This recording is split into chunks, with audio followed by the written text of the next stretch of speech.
Okay, we got our keyword research out of the way. We got our domain name picked, and now it's time to find a nice long-term house for our blog. By that I mean a web hosting service. Now, probably the best way to do this is to just simply go to the website or go to your favorite search engine, type in web hosting services, and boom, start looking. And right off the bat, you're going to see some like this that offer you the 10 best. They've already done a lot of the research for you, right? Well, let me just mention this to you now before you start getting too excited. A lot of times, and I'm not saying this across the board, but a lot of times these can be somewhat biased. In other words, they provide you with what they say is the 10 best based on the amount of commission they will make if you sign up through their links. Again, I'm not saying this across the board that that's the case with all of these. I just want to give you a better idea, a better option to go with to get a truly unbiased opinion on the best web hosting service to start with anyway, because you can always change later on if you find the need to. But go to a forum. My favorite would be the Warrior Forum. Now, they just recently changed from a free forum format to a paid forum format, and I think it's like $35 for a lifetime. Maybe it's cheaper, $30, whatever, but it's well worth it. Now, you can go there and do some looking for free. It doesn't cost anything to do any looking, but you can, I think it's at the point in which you want to type in a thread or to start the question, that's when you're going to have to actually be a member. And believe me, it'll probably be the best $30 you spend ever. So sign up for Warrior Forum right off the bat. And then whether you do or not, using the forum idea, be it the Warrior Forum, Digital Point Forum, I Am for Newbies Forum, fantastic, especially if you're just starting off. There's a wealth of information here. Mike Mertz, this guy knows his stuff. So they got a wealth of information here. Go here, go to the Warrior Forum, sign up with the Warrior Forum, and type in somewhere about what is your favorite web hosting service and why, or what's the worst web hosting service and why. Get a well-rounded view from folks as to why they use the web hosting service that they use and so on. You might even get some in there that will offer you their own service because they themselves are a reseller. Again, just do some poking around, do some research, because this is something, even though it might be $4 to $40 a month, is something that you want to get long term. So you want to start off strong if at all possible, but remember though that you're not locked in for a lifetime. You can change later if you need to, but you want to go into it with the idea of not having to change, because it can be a pain in the behind to have to change all of your stuff from one hosting account to another. I know from personal experience, from recent personal experience at that. So anyway, let me just show you the Warrior Forum that I'm referring to here. This is the right site here. And there is just so much information in here that it just boggles the mind. Come on in here, go to whatever forum it would be in here.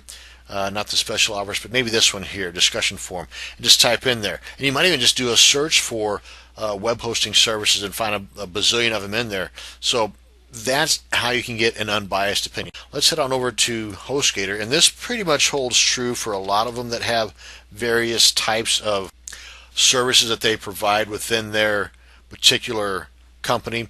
HostGator being the one I'm referring to right now. They've got a typical plain Jane hosting account where it's a shared hosting. In other words, this one computer, this one server right here, you and maybe 500 other people have websites on there. And you might have several websites on your account.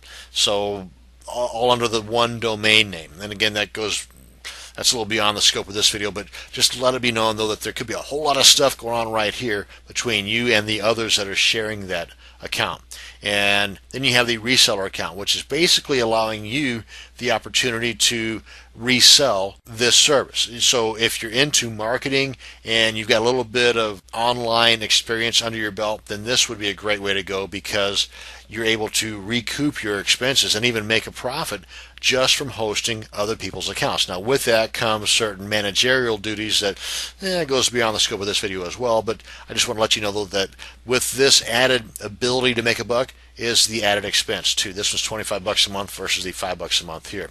Then from there, another jump up is a dedicated, whereas in this case, you can see the expense there. You're not sharing it with anybody else. This one computer is yours. But along with that comes some additional experience required by you that just is not required here.